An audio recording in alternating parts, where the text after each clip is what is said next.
Hello everybody, as we bring sound and vision together for Porsche Deluxe Carrera Cup at the famous venue of the Indianapolis Motor Speedway. Speedway, Indiana. And what a place to be this Sunday. Second of two races and an absolutely legendary spot. 14 corners, just under 2.5 miles. Going the wrong way down the front straight into an action area at turn one, and right from the drop of the green, that is going to be busy. Watch out for people running on there and having to come through the cutout, rejoin at turn three. Down Holman Boulevard after the little chicane into turn 7. That is the action area there. Also heavy braking at turn 12, and we've seen side by side at turn 14 back onto the start-finish line. Yesterday, as I said, very, very impressive racing, particularly from our eventual winner. But it started from right from the start of the race with Stefan Radzinski jumping out of line as they came to green. That earned him a drive through. Riley Dickinson from pole position, runaway championship leader, did what he had to do in the white and green Porsche.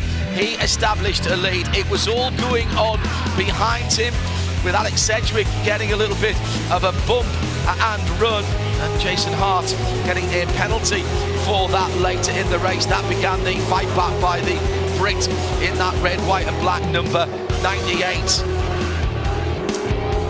Very close call at the first corner for Elias De La Torre as he missed turn one. He had to start all the way at the back because his car failed as he was going out for qualifying. Over the curb for the JDX racing car, and that was a penalty as Tom Sargent had gone around there as well. Scott Noble drove brilliantly in the blue and white number 10 to come home winner in the AM. Efren Castro won the Pro-Am in the blue and red number 65. It was a dominating and controlling win by Riley Dickinson for Kelly Moss Racing, and he took the overall and stretched his championship lead, making sure that he played tribute to his team from Kelly Moss Racing on the pit wall. The cars are rolling. Let's join Shea Adam, who is once again with me to describe the action. Couple of results there that were really, really important. Scott Noble, in particular, winning that AM category, and that has closed down the championship battle between himself and MDK Motorsports teammate and team owner Mark Kavame. Hello, Shea.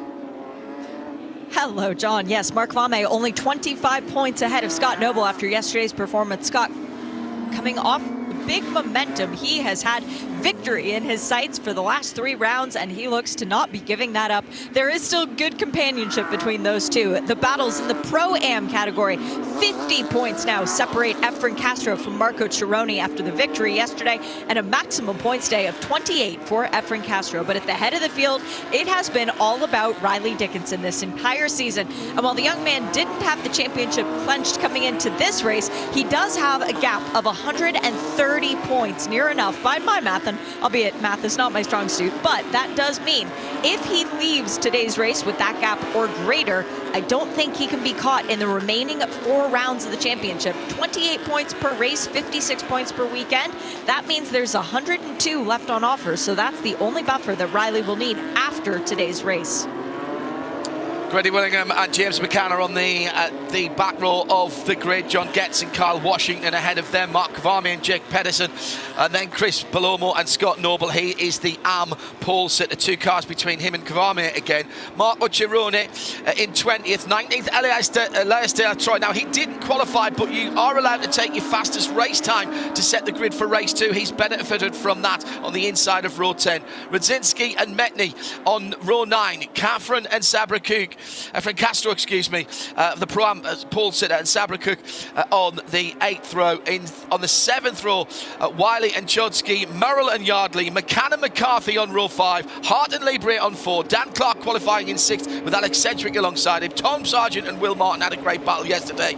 And then on the front row, Sean Varwig and Riley Dickinson locking out the front row for Kelly Moss Racing. 40 minutes on the clock for Porsche Deluxe Carrera Cup Racing. Part 2, green flag in the air at the Indianapolis Motor Speedway. Can Riley Dickinson repeat what he did yesterday? He eases gently into the slightly more in the middle of the road, but he still feels the need to defend almost on the white line and the pit wall as he goes down into turnaround and round the outside. There's carnage. 1, 2, 3, 4 cars at least involved there, but Riley Dickinson, the championship leader, has managed to get through.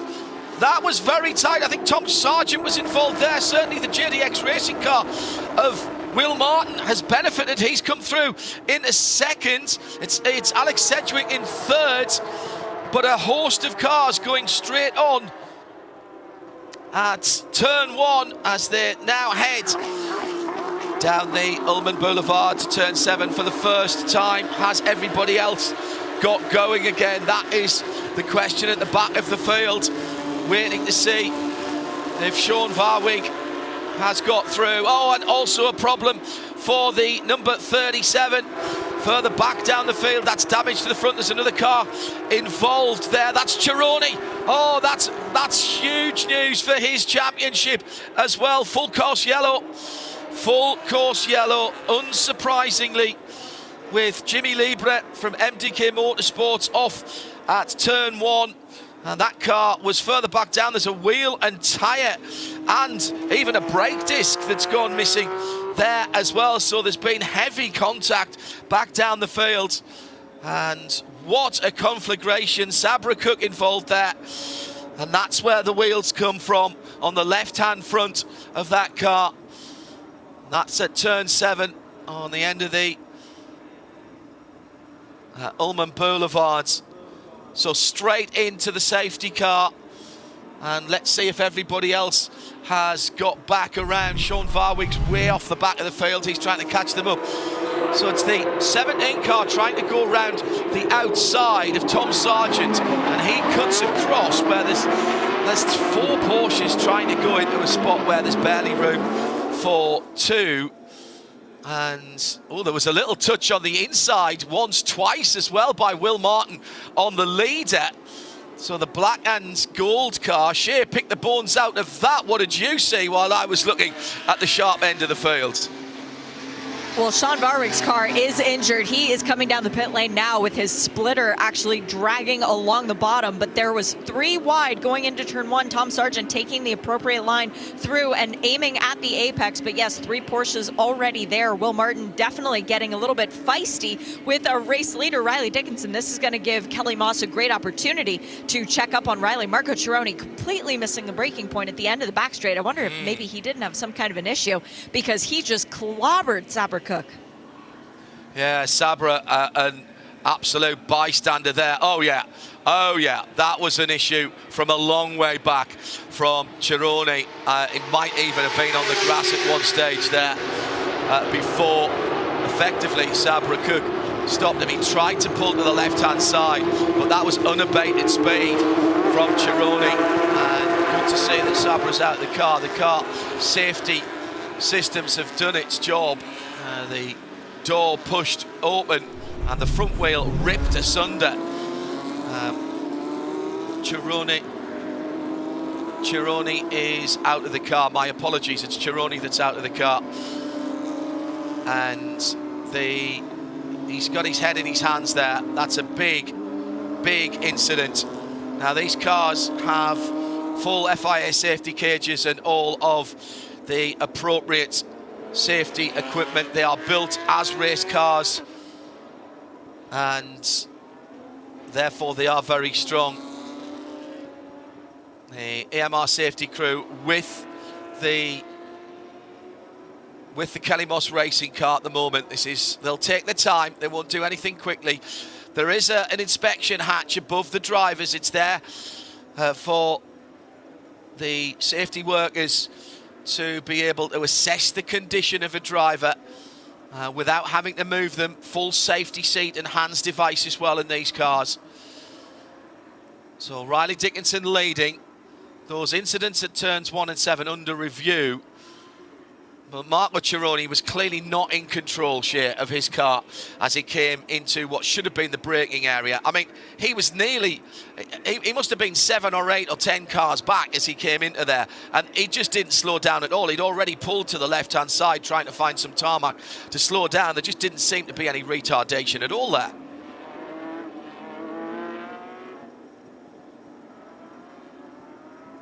Something done on purpose with malintent. That's just an incident on the racetrack, and it was unfortunate that Sabra Cook's car was the one that he used to ultimately slow down, but a very scary incident for both drivers and for both cars involved. It does give race control this opportunity to re-examine what happened at turn 1, lap 1, between so many of those cars to see if anyone there was at fault or could have done anything differently. But while we are behind the full course caution, Efren Castro now, this is unfortunately for him, a very good day because he will benefit with Marco Cironi being unable to finish the race. This will be an advantage for Efren Castro, not the way that he wanted it, though. Right, now, the good news is that Sabra Cook is out of the car, and she was being attended to by the AMR safety team. She was on her own 2 feet for a moment, but they've got all of the safety equipment there. The hands device and the helmet is still on, so she's got out of the car with those on. That is, for me, that's a good sign. We'll wait for the news. She'll have to go to the infield care facility, and there's going to be a long time in getting that car cleared up. The clock will continue to count. The good news is, as I say, that she is communicating with the AMR safety team, and for a moment or two at least, she had walked, been upright at least, before they sat her down to take her to the rescue vehicle. Very, very big impact just ahead of the driver's door on that Kelly Moss machine. And again, reiterating what Shea said, no malice there from Marco Cironi. You can see from his own body language when he was out of the car.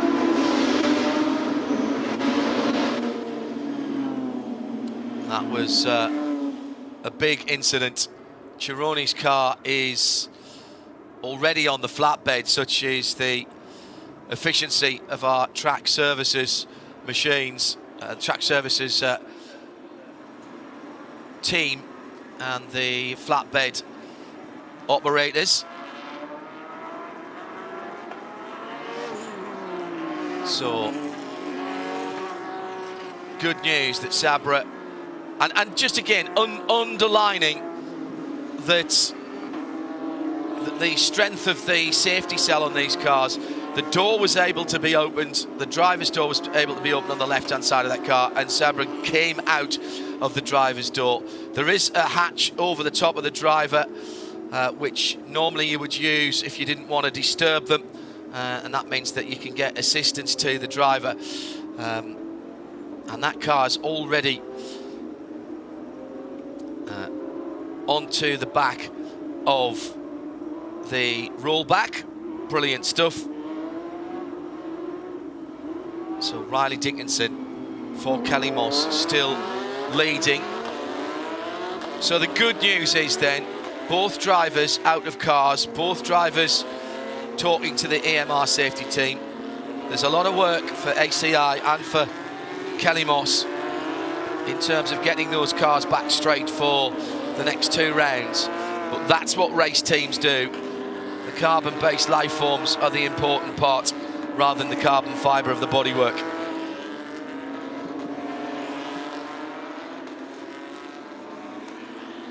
So we are a couple of laps from heading back to green flag racing. Here's how they stand. Riley Dickinson leads. Will Martin in second. Bit of bumping and boring at the start of the race. Alex Sedgwick picked his way through into third. So Kelly Moss from 2 JDX Racing car. Then Mike McCarthy in the number 7.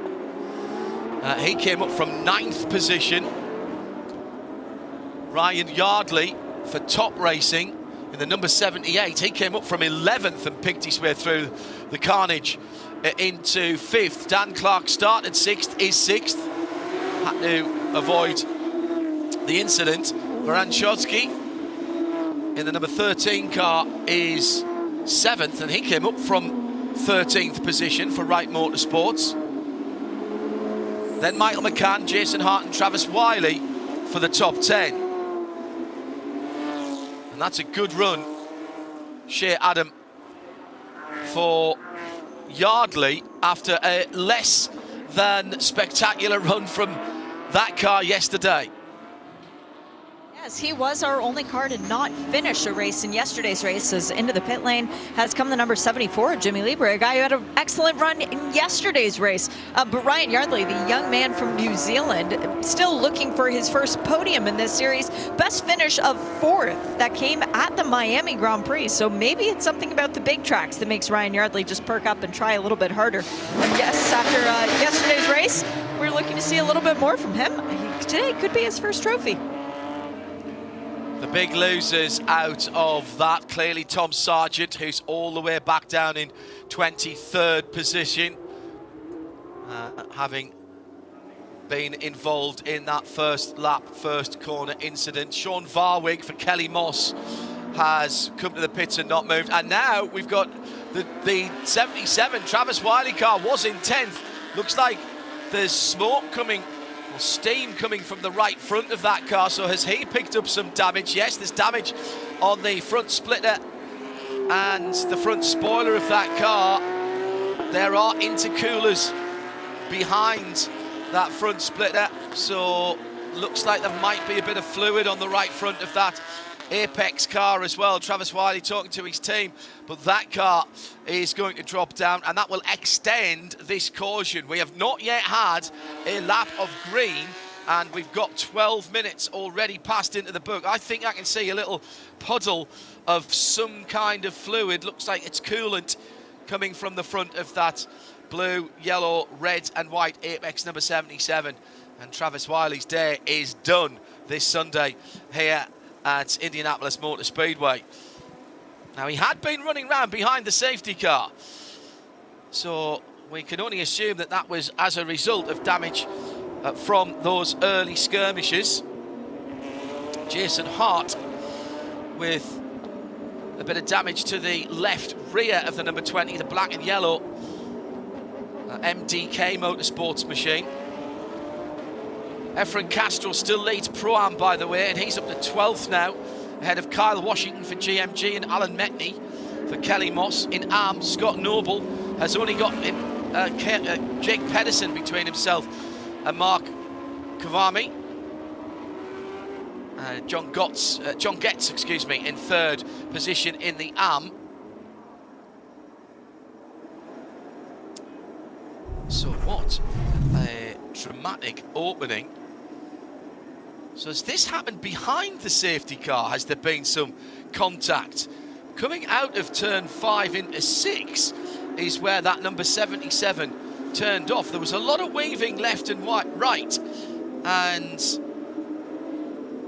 look, there's circumstantial evidence he was running right behind Jason Hart. So did Jason Hart and Travis Wiley get their zigging and zagging out of sync, and one of them zagged when they should have zigged? I think that's what's happened there, Shea, particularly given the palms to the air, shrug of shoulders, how can that possibly happen sort of expression from Travis Wiley. Extraordinary stuff. Incident behind the safety car.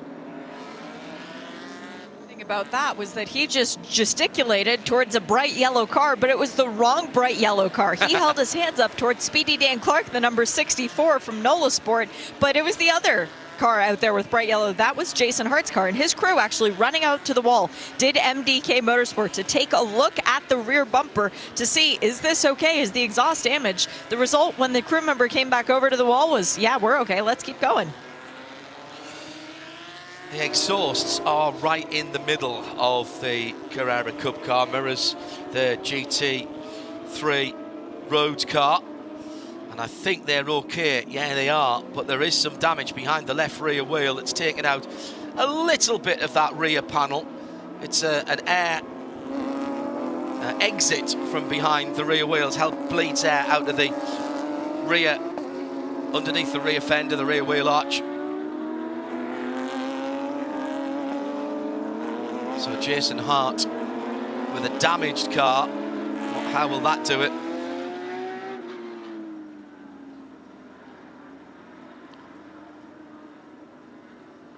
How will that affect the car? Once again, our intrepid Marshall and Track Services team are in business. And the Apex machine was indeed leaking fluid from the right front after that coming together. That was quite a stout contact. It's broken the headlight and pushed the front wing back and done damage in front of the right front wheel where those intercoolers, those radiators are. And Travis Wiley realising, I'm sure he saw all of the numbers go through the roof, and he pulled that car up pretty much straight away. Didn't even try to get it back to the pits. I think that's probably very wise and may have saved the beautiful 4-litre flat 6 engine, 4.2 litre flat 6 engine. No, I was right the first time, 4 litre. They still have the 4 litre, it's the GT3, it'd have the 4.2. Normally aspirated flat 6, fantastic sound to these cars. Still available in a road car for the moment, but I don't think for much longer. The new 911 Special Edition, the ST, the latest car to get the road-going iteration of this engine. Actually a little bit more powerful than what the race cars are running this weekend. Number 2 in the pit lane, Sean Varwig. Now he did have exhaust damage, the left-hand exhaust pipe and the mufflers right behind the rear panel, so that clunk up the back that he's got sorted, something has knocked something loose, I think there. Safety car lights are out and it has cleared off, so the field comes under the control of Riley Dickinson, and after 17 minutes and 10 seconds are we going to get our first green race lap, coming down to 22.5 minutes to go. Riley Dickinson, runaway championship leader, one hand on the 2023 Porsche Deluxe Carrera Cup North America. Bit of an overlap coming from Will Martin. Don't like to see that, if I'm honest. Dickinson squares off the corner and goes, and Will Martin was hung out a little bit, and Alex Sedgwick in the red, white and black car will have a run down to turn number 1. Will Martin did himself no favours there, got on the dirty side of the track when he tried to start accelerating down towards turn 1. Sedgwick with McCarthy in the other red and white car looking as well down the inside. It's another one of the Kelly Moss cars, the pink and white rather, should I say. Then coming through from further back, Varenchotsky, Dan Clark right in there as well. The Nola Sport machine battling further back down. That's Tom Merrill in the number 47, the yellow and white machine. Well, we've got everybody through the first quarter this time, and Riley Dickinson has held on to his lead. Alex Sedgwick couldn't turn that good run onto the front straight into a passing opportunity, and Jason Hart's got long into turn 7. He's got damage to the left front. He's not going to get that car back round, and he's ran into Michael McCann. For McCann Racing, the red, white and black number 8. There's damage to the right front of the yellow and black car. Jason Hart's having a horrible weekend. Oh my goodness me, shit. And Riley Dickinson doing Riley Dickinson things at the front of the field, out by a second or so. A little bit of a touch between those two cars in the braking area for turn 7. The question for me is, will they be able to get those cars back around, or are we going full course yellow again? It's under review. Jason Hart trying to get back. Efren Castro, by the way, the Pro-Am leadership, up inside the top 10 now. Jason Hart's right front wheel is locked up solid, John. That's why the smoke is pouring off of that car as he does continue to struggle back around to try and make it into the pit lane. But the battle's abounding further back down the Clark, and Dan Clark now with his hands full of Ryan Yardley behind him. This has turned into a good little battle. That's Tom Sargent. Tom Sargent just drove by me, second in the championship. Wow, so he was at the back of the field in that McElrea racing car, involved in the original incident at turn 1, got turned around as he tried to go around the outside. Tom Sargent, Michael McCann, Jason Hart all in the pits. Sean Farwig already there. Travis Wiley out. Sabra Cook out. Marco Cironi already out. Tom Sargent has driven through. So was that then a penalty? That was incident responsibility for the turn 1 lap 1. I thought that he might get a call for that, and he has done. So now the fight back begins. 13th in the pro class. How far can he get up the field in the next 20 minutes, Shea? Jason Hart has made it into the pit lane, as has Michael McCann, so we will be staying green. Tom Sargent now with his work cut out for him, because if he finishes where he is right now, 0 points accrued. And with Riley Dickinson, where he is so often out front, trying to get the fastest lap, which he has just done and already got the bonus point for pole position, it means that Riley Dickinson is looking to clinch this championship right here and right now. Well, in about 19 minutes' time. In a great spot to take full championship points, additional points for a pole position, as Shea mentioned, for fastest lap, Shea mentioned, but also for leading the most laps, and he tends to do that when he's at the front of the field, and he's got a great opportunity to excuse me, that is not for leading the most laps here, but for the pole position and the fastest lap. He's got those already, so great way to take the championship with a pretty perfect weekend. 1:25.516, and he's gone 1.9 seconds. And right now, and I'm not trying to turn down the excitement here, but Riley Dickinson, I reckon 18 and a half minutes to go, Shea, he's already in race management mode now.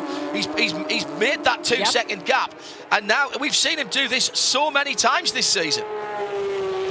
He has perfected this art, John. He gets out front, he runs away a little bit, and then he just stays there. But Riley, not only with the fastest lap of the race, he is turning laps faster than anyone else, now that he's brought it back a little bit, and his theoretical time, meaning his sectors, if you were to string them all together, the best time through, he is about a second ahead of anyone else's best theoretical time. Riley has found something in this Porsche Cup car that no one else has been able to unlock. Was good here last year as well. Always have the look when he's been here down through the last few years, but he's 2.5 seconds to the good at the moment. Will Martin, for the moment at least, has a little bit of a breathing space. 3/4 of a second, we'll call that a breathing space. Half a breath between himself and the number 98 of Alex Sedgwick, the JDX Autosports car.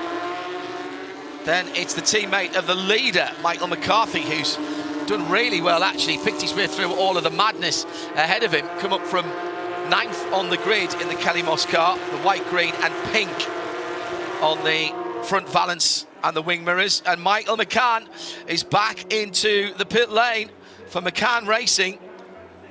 Now that's some good news, at least for Tom Sargent, because that is one car he won't have to pass. But he's a long way away from points to get into the top 10 and points. Jake Pedersen is in 11th position, and here he is 40 seconds up the road for Tom Sargent in that McElrea Racing white and blue car. In the classes, Efren Castro is in 10th position. Elias De La Torre has just passed them, but he's still got Jake Pedersen between himself and Alan Metney and Kyle Washington, who are having a great battle for second in Pro-Am, the 99 and 32 car. Metney with that GT Silver, mostly GT Silver car. Just going through turn 3 now.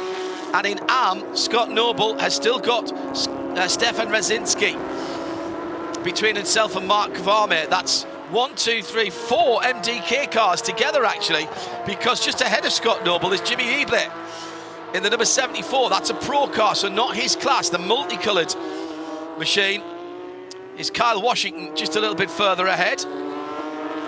74 is Jimmy Libre, who's just actually got by Kyle Washington, so just spoiled my 4 in a row MDK Motorsports. Still with 15.5 minutes to go. Alan Metney in that silver car. Second in the 99, turning in through to the final couple of corners off the speedway for a moment through 12 and 13 in the iFly sponsored car, and then feeding the power in, trying to close in on Jake Pedersen. Battle for second starting to hot up a little bit as Efren Castro puts the fastest lap of the race in for the Pro-Am category. He's sitting in 10th. That's the 65 blue, red and white car. Scott Noble leading Am for MDK. He's just put that class's fastest lap in. He's up to a very creditable 15th position in the blue and white number 10. And at the front of the field, 3 seconds, Shea Adam, between Kelly Moss and Will Martin, and Alex Sedgwick just tracking his teammate at the moment. Dan Clark, perhaps the man most likely in the Nola Sport Reece Nichols car, trying to close in on Kelly Moss's number 7, Michael McCarthy. That's the green and white car ahead, being chased by the car where everyone's gone mad with the highlighter pens, the 64 car, the bright yellow and bright green. Dan Clark running very nicely indeed after a good qualifying. Started in 6th, now up into 5th position. And a really great run out front as well, John, because we were made liars. Thank you, Riley Dickinson, taking his foot off the gas. No, his last 3 laps have all been below anyone else. He is in the 25s and extending this gap. It is now 3.4 seconds, the gap to the lead. But Will Martin, with his hands full of Alex Sedgwick, and then, as you said, Speedy Dan Clark, getting a trophy yesterday with a number 2 on the side of it, looking to try and get another one of those from this weekend's running. He can't do it. Dan Clark came good at the end of yesterday's race, and with today's race being slightly shortened due to that long full course caution, he'll have even more tire life to play with. Yeah, good point.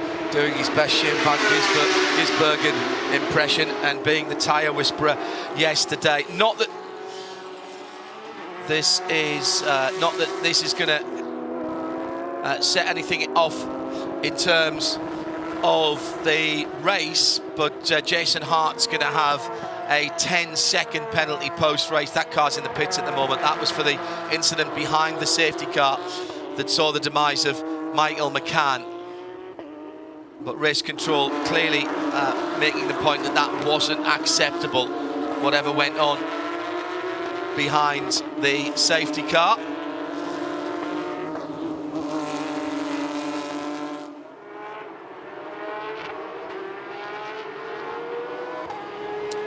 So into the last dozen minutes or so. And Riley Dickinson out ahead of the field.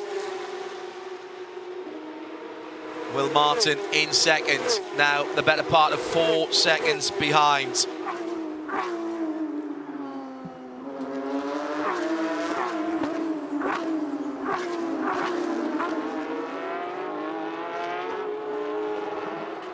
Dan Clark with Michael McCarthy, excuse me, in his sights at the moment, side by side into turn 1.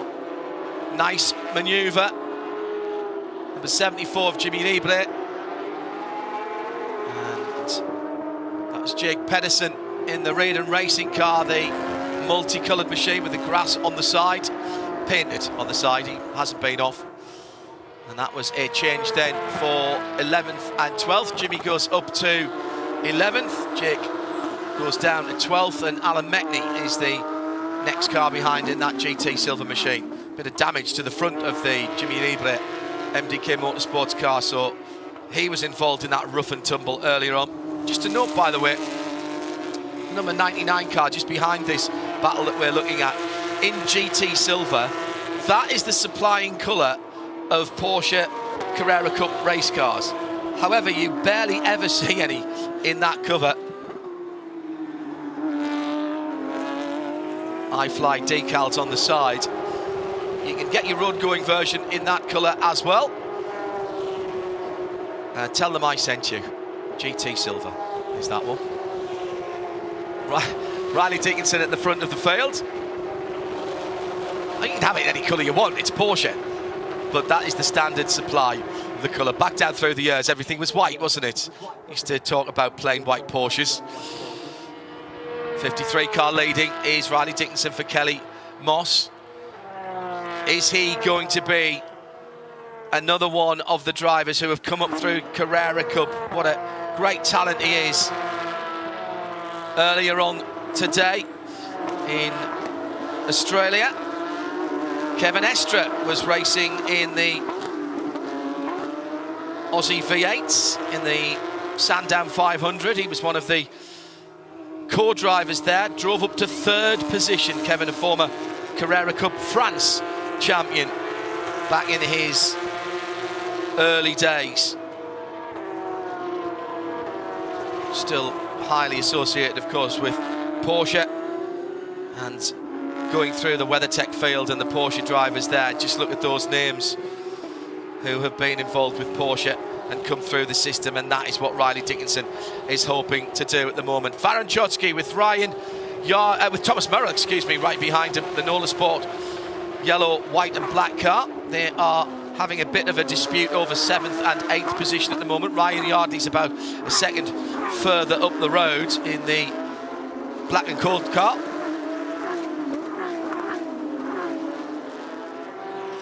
Down to the first corner. And through it. Last 9 minutes. Championship on the line at the front of the field. 2 JDX cars in provisional podium spots behind the Kelly Moss leader.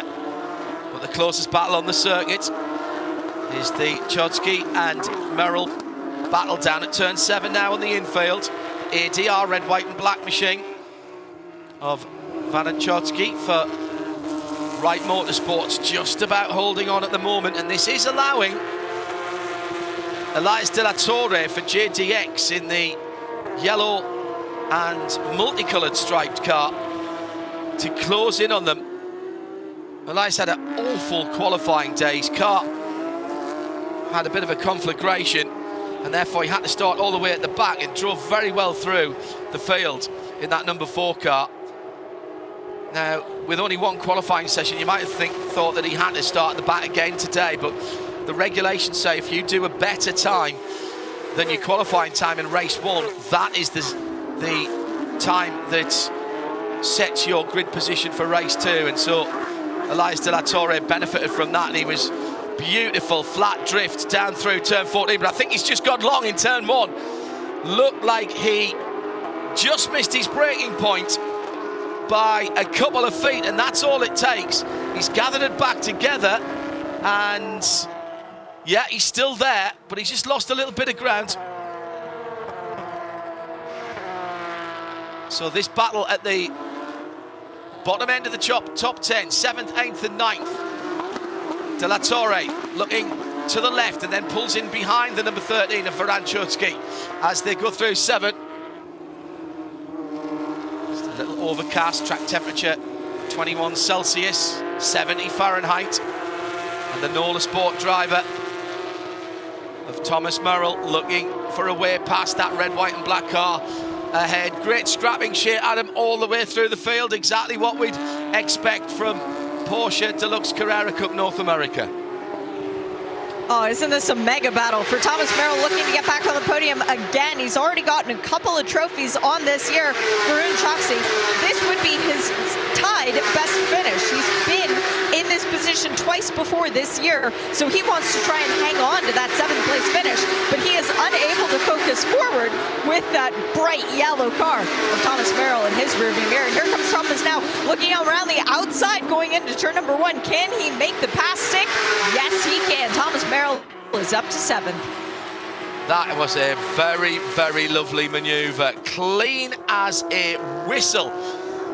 Chodsky defending down to the inside, gave up the cleaner, more grippier side of the track, and Thomas Merrill made use of it.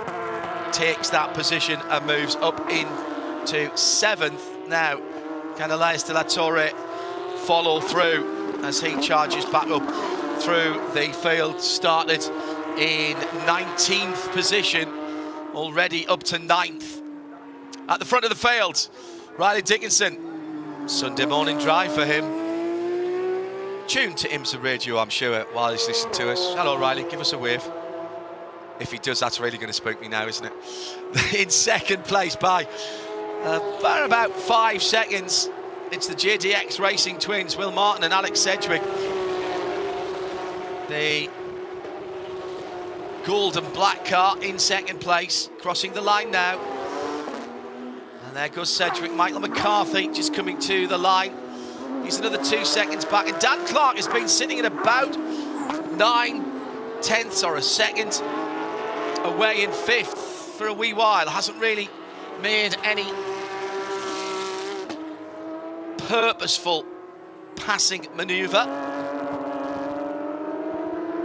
Down into the last 4.5 minutes now, Shea. Shea's got the pencils and paper out. On her hands too.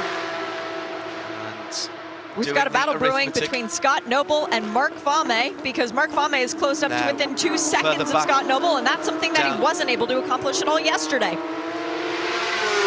Thank you, Shea. That is down in 16th and 17th position. That's the battle for the AM lead.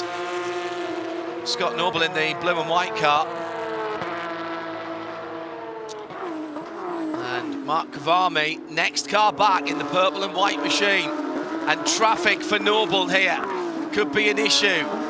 Now, John Getz is right there as well in the number 57, also with the purple on the front, the purple and silver car.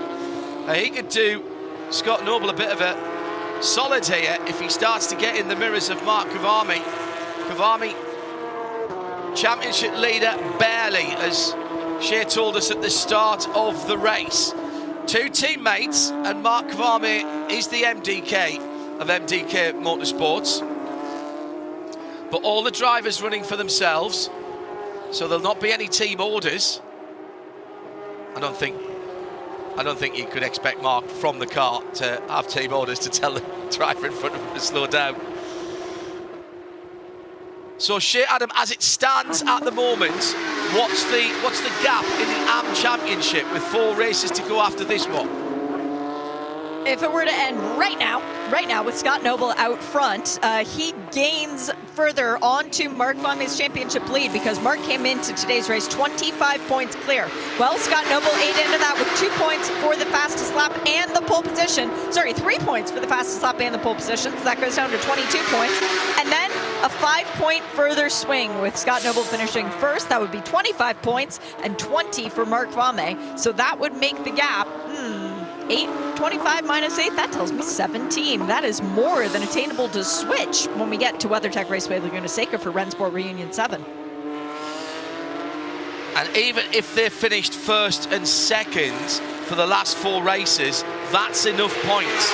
If Scott Noble can finish first, Mark Kavami's got to finish ahead of him at some stage, I reckon, and that's not counting the bonus points for Paul and fastest laps, because there's a 5-point swing between first and second in each of the 4 races following this one. The season will finish off at the Circuit of the Americas, supporting Formula 1 Grand Prix. Big slide by the leader, I think induced by Riley Dickinson. With 5.2 seconds, he can afford to enjoy himself, but there will have been a sharp intake of breath on the Kelly Moss pit perch there.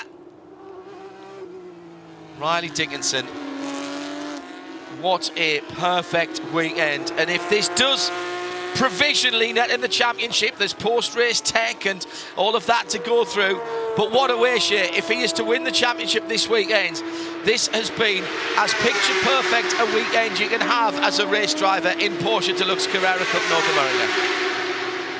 I believe it's called doing it in style, John, because out of the races this year, Riley Dickinson has won the race, taken the fastest lap and the pole position 3, 4, 5, 6, 7, 8 times. Wow. He's won 9 times. So that is called authority. He's come into this championship season with more focus than I've ever seen from him before. Total commitment to the championship. And known Riley for a while, still a relatively young man, but he's been around Porsches for a while and been around racing for even longer. He believes his future is in sports cars, and he wants to go and represent Porsche Carrera Cup North America at the shootout in Europe that would net him a Porsche Young Driver Scholarship for next year, and that is a foot on the ladder of sports car racing that could take him all the way to the top class in IMSA with GTP, to the FIA World Endurance Championship, and potentially to the top of the winner's steps at such hallowed ground as the 24 hours, the Rolex 24 Hours of Daytona, the Mobil 1 12 Hours of Sebring, of course the endurance race next year here at Indianapolis, and the 24 Hours of Le Mans. That's what Riley has been aiming for since the first drop of the green flag earlier on this season, and he's doing it in style. He's Riley'd it. A perfect weekend for Riley Dickinson. A full complement of points, and subject to confirmation, that's the 2023 title for Riley Dickinson. For Kelly Moss, another championship on the driver's side. It's been a great weekend too for Efren Castro. The number 65 driver comes to the line now and rounds off the weekend with 11th position overall, but winning in Pro-Am ahead of his major competition, Alan Metney. And Efren's taking the fastest lap in his class as well. And while we're talking about people doubling up, let's make it the hat trick. All of the classes this weekend. Scott Noble comes to the line in the number 10 MDK Motorsports car. He's got the fastest lap. He took pole position, and now with Mark Varmé sitting behind him as they came across the stripe, the gap in the AM Championship is down to just 18 points, and Scott Noble is on a roll. Shea Adam, what a weekend for all of our three class winners. What wonderful racing that we saw when we did get to go to green flag situations. And yes, the points championship, 17 points after doing my rudimentary math. And now it is Mark Varmé starting to get nervous about Scott Noble. Race winner, pole position, and fastest lap in all of the races this weekend for Scott Noble. Efren Castro's lead balloons out to 78 points over Marco Cironi, with 3rd, 4th, and 5th in the championship way further back. It is still Cironi with a chance at this one, but it is all said and done for Riley Dickinson, because he has a potential of 112 points over the next 4 races, and his gap is well north of that. So provisionally, Riley Dickinson is our 2023 Deluxe Porsche Carrera Cup North America champion. And we wish him and Kelly Moss Racing the very, very best of luck for the rest of the season, and hearty congratulations on a job well done. An untidy race to the first third of it, at least, including an incident behind the safety car. We wish Savra Cook in particular all the best after heavy contact when Marco Cironi ran into him. It was Efren Castro who took Pro-Am, Scott Noble who took AM, and Riley Dickinson wraps up the 23 championship by taking a perfect weekend at Indianapolis.